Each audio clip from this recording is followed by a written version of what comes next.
Federalist No. 27. The same subject continued. The idea of restraining the legislative authority in regard to the common defense considered.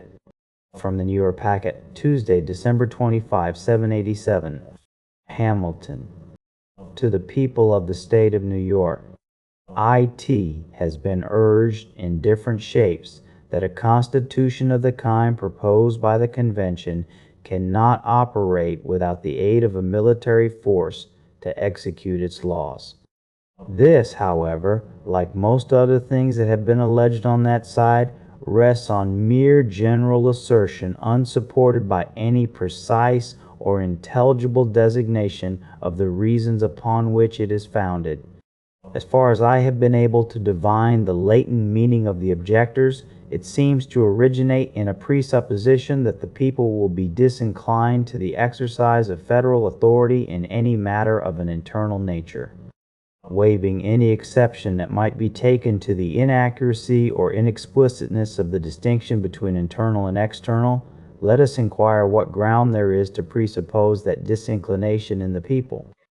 Unless we presume at the same time that the powers of the general government will be worse administered than those of the state government, there seems to be no room for the presumption of ill will, disaffection, or opposition in the people. I believe it may be laid down as a general rule that their confidence in and obedience to a government will commonly be proportioned to the goodness or badness of its administration.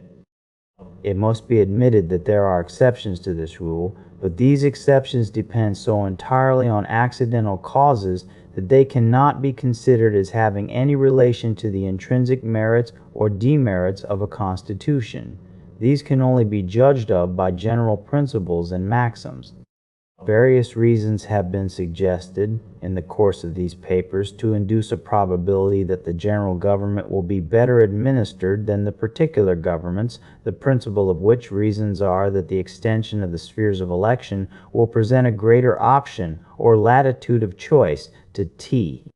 he people, that through the medium of the state legislatures, which are select bodies of men, and which are to appoint the members of the National Senate, there is reason to expect that this branch will generally be composed with peculiar care and judgment, that these circumstances promise greater knowledge and more extensive information in the national councils, and that they will be less apt to be tainted by the spirit of faction, and more out of the reach of those occasional ill humors or temporary prejudices and propensities which, in smaller societies, frequently contaminate the public councils, beget injustice and oppression a part of the community, and engender schemes which, though they gratify a momentary inclination or desire, terminate in general distress, dissatisfaction, and disgust.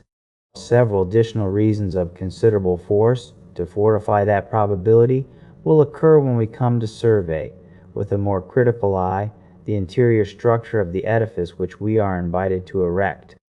It will be sufficient here to remark that until satisfactory reasons can be assigned to justify an opinion that the federal government is likely to be administered in such a manner as to render it odious or contemptible to the people, there can be no reasonable foundation for the supposition that the laws of the Union will meet with any greater obstruction from them, or will stand in need of any other methods to enforce their execution than the laws of the particular members.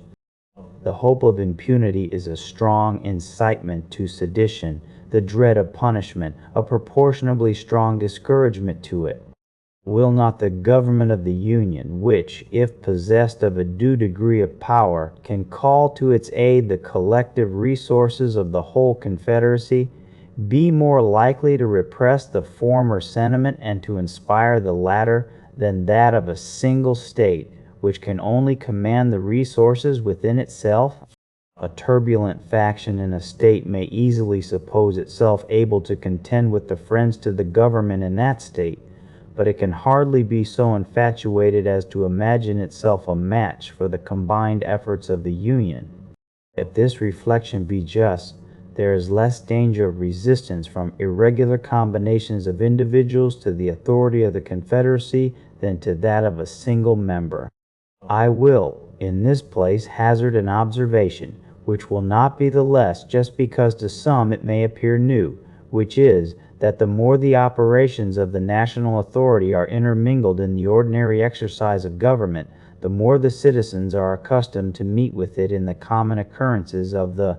higher political life, the more it is familiarized to their sight and to their feelings, the further it enters into those objects which touch the most sensible chords and put in motion the most active springs of the human heart, the greater will be the probability that it will conciliate the respect and attachment of the sea. Immunity. Man is very much a creature of habit. A thing that rarely strikes his senses will generally have but little influence upon his mind. A government continually at a distance and out of sight can hardly be expected to interest the sensations of the people. The inference is that the authority of the Union and the affections of the citizens towards it will be strengthened rather than weakened by its extension to what are called matters of internal concern, and will have less occasion to recur to force, in proportion to the familiarity and comprehensiveness of its agent. Psycho. The more it circulates through those channels and currents in which the passions of mankind naturally flow, the less will it require the aid of the violent and perilous expedients of compulsion.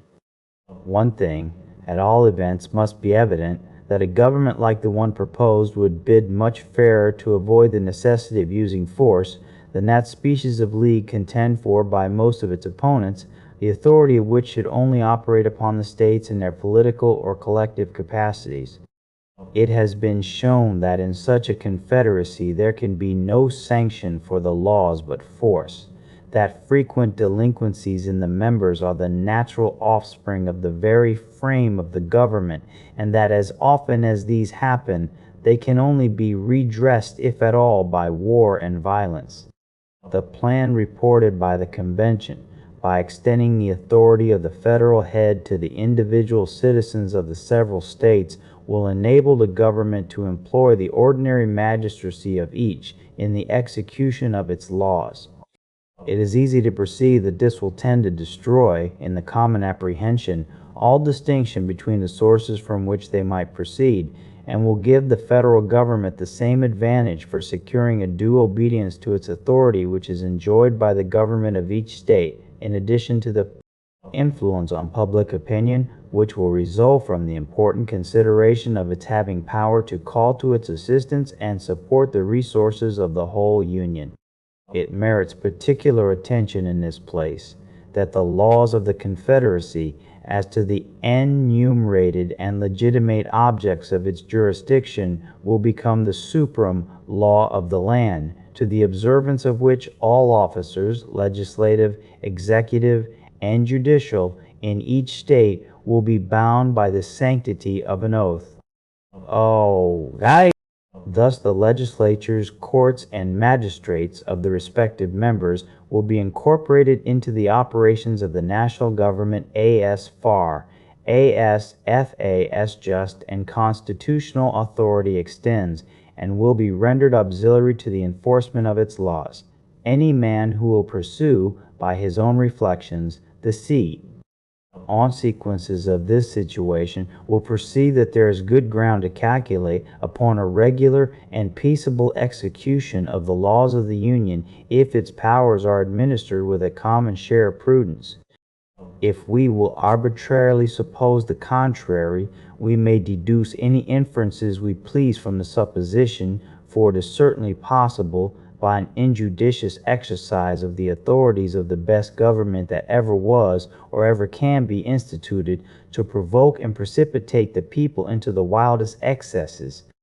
But though the adversaries of the proposed Constitution should presume that the national rulers would be insensible to the motives of public good or to the obligations of duty, I would still ask them how the interests of ambition or the views of encroachment can be promoted by such a conduct.